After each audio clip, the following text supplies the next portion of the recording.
Confidence isn't about having the perfect words ready. It's about having control over your tone, your emotions, and your presence. You see, real confidence shows up in how you handle yourself when the conversation gets uncomfortable.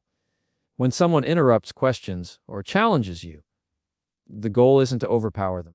It's to stay steady enough that your message still lands with clarity. Most people think good communication is about talking more. But it's not. It's about listening better. When you actually hear what the other person is saying, instead of just waiting for your turn to talk, you respond, not react. That's what separates confidence from defensiveness. Confidence listens. Ego interrupts. When you feel your emotions rise, take a breath before you speak. That pause is power. It's the moment where your brain catches up to your mouth, and that's where confident communication begins. You don't need to rush to prove a point. Because when you're calm, you're clear. And when you're clear, you're effective. Your tone matters more than your words. You can say the right thing the wrong way and lose the whole message. But when your tone carries patience and self-assurance, even disagreement feels respectful. People remember how you made them feel, not just what you said. So choose calm over chaos. Choose steadiness over shouting. Confidence doesn't mean you always have the answer. It means you're comfortable even when you don't. It's okay to say, "I'll think about that," or "I'm not sure yet." That's not weakness. That's composure. And composure builds credibility faster than any scripted line ever will. We often confuse confidence with control over others, but it's really about control over yourself. When you stop trying to win every argument and instead focus on staying grounded, you start communicating from a place of strength, not defense. You'll notice that people start responding to your calm energy differently. They listen more, argue less, and respect your space. Confidence also means knowing when to walk away from a conversation that's going nowhere. You don't have to fix every misunderstanding or convince someone who's already made up their mind. You simply have to protect your energy and speak with intention. Sometimes silence speaks the loudest truth of all. And if you ever feel unsure or small in a conversation, remind yourself you belong there. Your thoughts are valid. Your words have weight. You don't have to sound perfect to make an impact. You just have to sound like you. The more honest and grounded you are, the more powerful your message becomes. Every confident communicator you admire wasn't born that way. They learned it through mistakes, pauses, and lessons that taught them to lead with presence, not pride. So start small. The next time you speak, slow down. Maintain eye contact. Keep your tone. Listen fully. Respond clearly. These little habits don't just make you a better communicator, they make you someone people trust. Because in the end, confident communication isn't about controlling the room, it's about controlling your response. And when you master that, you don't just speak better, you live better. Confidence isn't volume, it's clarity. Most people confuse being loud with being confident, but those two couldn't be further apart. You can raise your voice all you want, but if your message isn't clear, all people will hear is noise. Real confidence doesn't come from how much space you take up in a room, but from how calm and certain you are in what you're saying. It's not about proving your point louder, it's about expressing your truth clearer. When you understand that, your entire way of communicating changes. Think about the last time someone spoke to you with real confidence. They weren't shouting. They weren't rushing. They spoke with such calm conviction that you couldn't help but listen. That's because clarity demands attention more than volume ever could. Confidence lives in simplicity, in saying less but meaning every word. When your words are chosen with thought instead of impulse, they carry a weight that noise never can. People raise their voices when they feel unheard or uncertain. But the truly confident don't fight to be heard. They know their words matter. They don't need to dominate the room because their presence already speaks before they do. Clarity is quiet strength. It's the pause before you speak. It's taking a breath when your emotions want to take over. It's refusing to match someone's chaos just to prove you're right. That's confidence. It's not what you say under pressure. It's how you hold yourself when everything inside you wants to shout back. Confidence isn't about saying everything that crosses your mind. It's about knowing what's worth saying. The loudest voice often belongs to the most insecure person in the room. They fill the silence because they're uncomfortable with it. But the confident person uses silence as a tool. They're not afraid to wait, to think, to respond instead of react. Clarity gives them patience. It gives them power. Because when you know your intention, you don't rush to explain it. You let it be understood through how you speak and how you carry yourself. You can tell when someone is speaking from insecurity. Their words tumble out fast, their tone defensive, their energy restless. But when someone speaks with clarity, there's no tension in their voice. They don't push their point, they place it. They make space for understanding. They aren't performing, they're connecting. And that's what makes their words so powerful. Clarity doesn't need to convince anyone. It simply communicates the truth, and that's what people feel. Confidence through clarity also means being honest even when it's uncomfortable. When you speak clearly, you remove the extra noise, the exaggeration, the over-explaining, the need to impress. You simply say what you mean and mean what you say. That level of honesty takes courage because it leaves no room to hide behind words. But it's that same courage that earns you respect. People trust what's clear. They question what's loud. Clarity also protects your energy. When you focus on being clear instead of loud, you don't waste time trying to win every conversation. You stop repeating yourself just to be understood. You stop raising your voice to feel powerful. Because you realize power isn't in the volume, it's in the control. The person who keeps their composure in chaos always holds the real authority. The one who knows what they mean doesn't need to shout it. Confidence doesn't demand attention, it attracts it.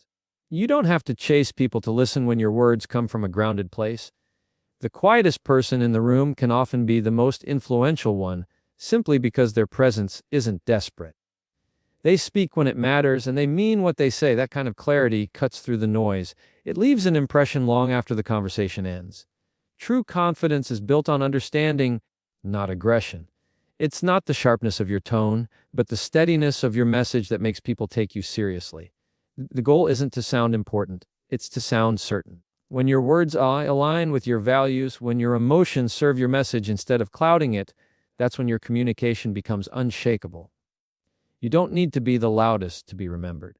You just need to be real. You just need to speak with purpose.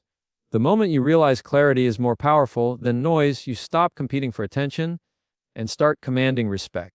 Because confidence isn't about speaking over others. It's about speaking from within yourself, calm, clear, and certain. That's what makes your voice impossible to ignore.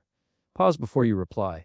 It sounds simple, but it's one of the hardest things to do when emotions are high, when someone challenges you, or when the urge to defend yourself kicks in. That tiny moment between what you hear and how you respond holds all your power. Most people waste it. They react without thinking, they speak without listening, they let emotion take the driver's seat. But those who master the pause master the conversation, because the pause isn't about silence, it's about control. When you pause, you give your mind a moment to catch up to your emotions. You separate what you feel from what you know. That space gives you clarity. It's where you decide whether to react or to respond, whether to fight or to lead. The pause keeps you from saying things you'll regret, from making temporary feelings permanent damage. It's not weakness. It's restraint. It's the kind of control that makes people respect you, even when they disagree with you. Most people believe quick responses show confidence, but the opposite is true. Confidence doesn't rush. Confidence doesn't fear silence. It listens, it observes, it chooses words carefully. When you pause, you show you're not controlled by impulse. You're guided by intention. You're not trying to win the moment. You're trying to handle it with wisdom. The pause gives you that edge. It lets the other person speak from emotion while you speak from understanding. And in any conversation, the one who stays composed always holds the real power. There's also something disarming about someone who doesn't react right away. When people expect a defensive comeback and instead meet calm silence, it throws them off balance. It changes the entire tone of the interaction. They can yell, accuse, or provoke, but your pause becomes your armor. It shows you're not emotionally available for chaos. You're not going to match their energy, you're going to rise above it. And that quiet control, it's louder than any argument you could make. Pausing before you reply also gives you a chance to listen deeply. Most people don't listen to understand, they listen to reply. They're already forming their response before the other person finishes talking. That's why so many conversations go in circles. But when you truly pause, when you give that space to process what's being said, you gain insight that emotion would have blurred out. You notice tone, choice of words, the real meaning behind what's being said. You begin to respond with understanding, not ego. That's how conflicts dissolve instead of escalate. Sometimes the pause isn't for them, it's for you. It's a moment to breathe, to check in with yourself. Ask, is this worth responding to? What outcome do I want here? Is my ego driving this? Those few seconds can save you hours of regret. They help you choose peace over pride, clarity over chaos. The pause teaches you that not everything deserves your energy, and not every comment needs your reply. Silence can often be the most intelligent answer. It's also worth noting that the pause doesn't make you passive, it makes you powerful. It's not about avoiding confrontation, it's about approaching it with composure. When you pause, you're not ignoring what's wrong, you're deciding how to address it effectively. You're giving yourself permission to respond with purpose rather than reaction. That's emotional intelligence in motion. It's what separates people who control situations from those who are controlled by them. In heated moments, the pause feels unnatural because your body wants to react, your heart rate rises, your breath shortens, your mind races. But the discipline lies in slowing down. Taking one deep breath before speaking can change everything. It tells your nervous system you're safe, you're in control, you don't need to match chaos with chaos. And once you do that, your words stop being weapons. They become tools for connection, influence, and respect. The pause also earns you credibility. People start to see you as thoughtful, measured, and emotionally mature. They trust your words because they know you don't speak just to speak, you speak to add value. That reputation builds quietly over time, but it's powerful. It turns you into the kind of person others listen to, not because you demand attention, but because your presence commands it. So, pause before you reply. Not because you're unsure, but because you're wise enough to choose clarity over chaos. Let the silence work for you. Let it show your confidence, your discipline, your emotional control. Because sometimes, the most powerful thing you can say is said after a pause. That's when your words stop reacting and start resonating. That's when you stop feeding arguments and start owning the moment. The pause is where true communication begins, calm, strong, and intentional. Your tone teaches people how to treat you. It's not just what you say, it's how you say it. Every word you speak carries energy, intention, and boundaries. The way you communicate tells others whether you are confident or uncertain, calm or reactive, grounded or easily provoked. You don't have to announce your worth. Your tone already does that for you. It's the silent teacher that trains people on how far they can go with you, how they can speak to you, and how much respect to give you in return. Think about it. When your tone is defensive, people push harder. When it's calm, they slow down. When it's firm, they listen. And when it's uncertain, they sense hesitation and take advantage of it. Your tone is a mirror of your self-respect. If you speak from a place of insecurity, you invite chaos. But when you speak from composure, you command respect without demanding it. People often respond not to the words, but to the energy behind them. The message might be the same, but the tone determines how it's received. You can say no in a way that ends a conversation or in a way that starts a conflict. You can set boundaries in a tone that makes people defensive or in one that earns their understanding. The difference isn't the sentence, it's the delivery. When you speak with balance, calm but firm, kind but direct, you strike that perfect note of authority and empathy. That's what earns you respect in both personal and professional conversations. Because real confidence doesn't shout, it resonates. The truth is, tone has more influence than volume ever will. Anyone can raise their voice, few can steady it. Anyone can argue louder, few can speak wiser. When your tone stays composed in heated moments, you shift the dynamic. The person trying to provoke you loses power because you refuse to play their game. You're not matching their chaos, you're setting your own rhythm. You're saying, without saying, I'm not available for disrespect. And that silent message carries more authority than any argument could. Your tone also reflects your emotional awareness. If you react with sarcasm, impatience, or aggression, it shows that someone else's behavior is steering your emotions. But when you respond with calm assurance, you show control, not just over the situation, but over yourself. That kind of tone earns you influence. People start to see you as stable, reliable, and emotionally grounded. They trust you more, even when they don't agree with you.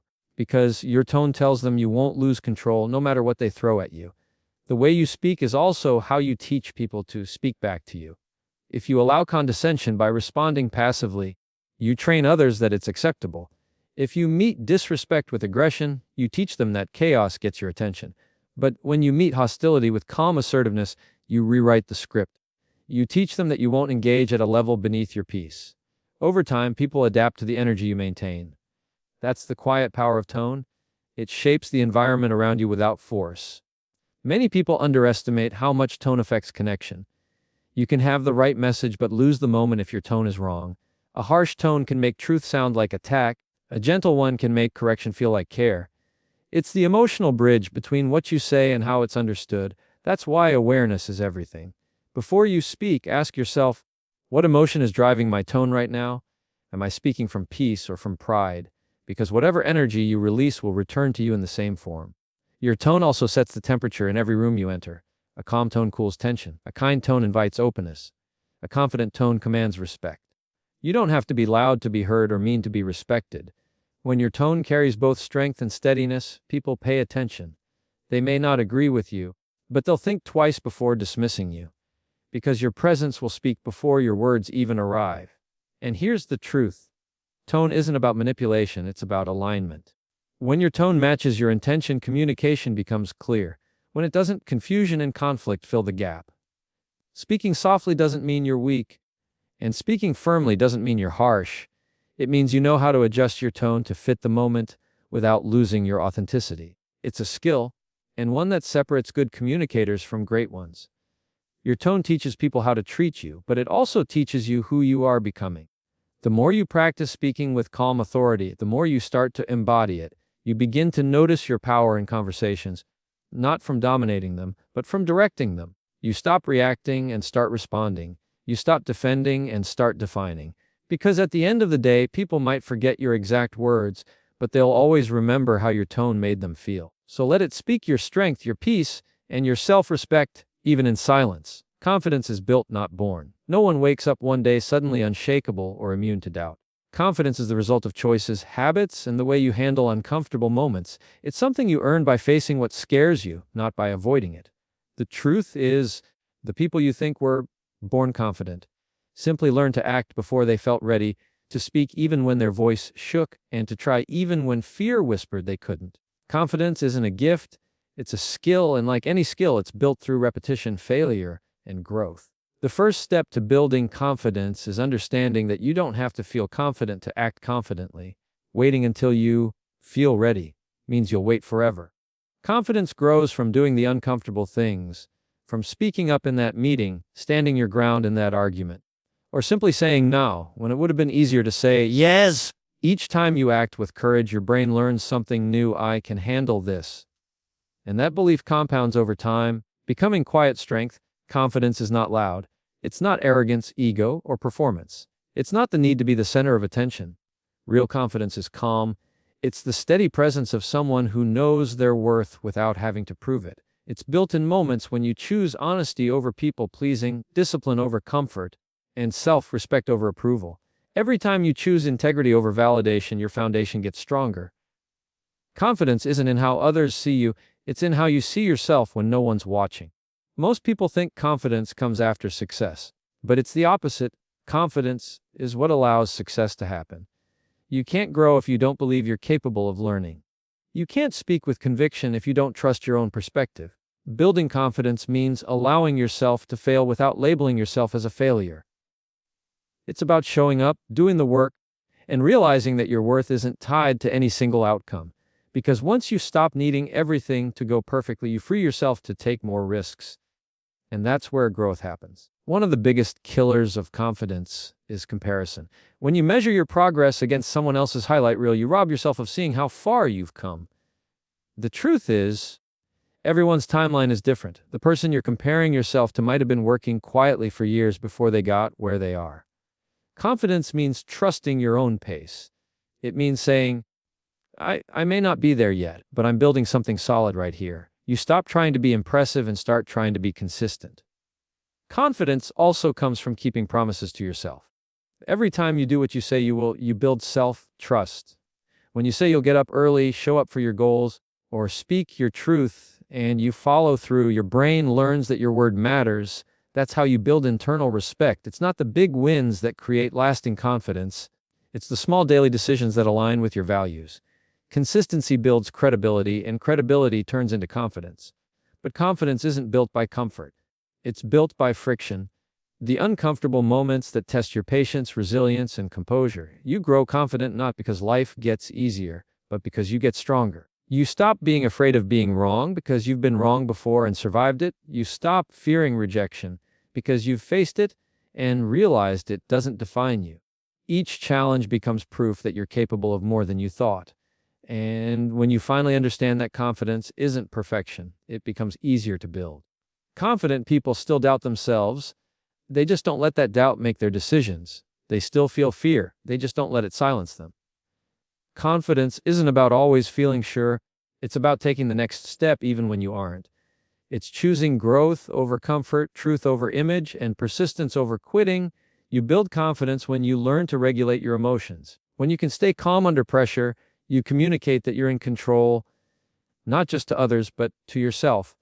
The more you practice emotional stability, the more predictable your reactions become. You start to trust yourself, and that trust radiates outward. People sense when someone is grounded. They listen differently. They treat you differently. Because calmness commands attention in a way volume never can. Building confidence is a lifelong process. It's not a destination you reach, it's a strength you maintain. Some days, you'll feel unshakable. Other days, you'll doubt everything. That's normal. What matters is that you don't quit. You keep showing up for yourself even when the results are slow. You remind yourself that every confident person once stood where you are, unsure, nervous, questioning if they had what it takes. The only difference is that they didn't stop. Confidence is built, not born. It's built every time you show up after failing, every time you speak your truth when it's easier to stay silent, every time you choose patience instead of panic, action instead of avoidance. You won't always feel strong, but that's how strength is formed, through the discomfort of persistence. So stop waiting to feel ready. Start building now, because one day you'll look back and realize that the confidence you were chasing wasn't something you were missing. It was something you were creating, piece by piece, every time you refused to give up on yourself.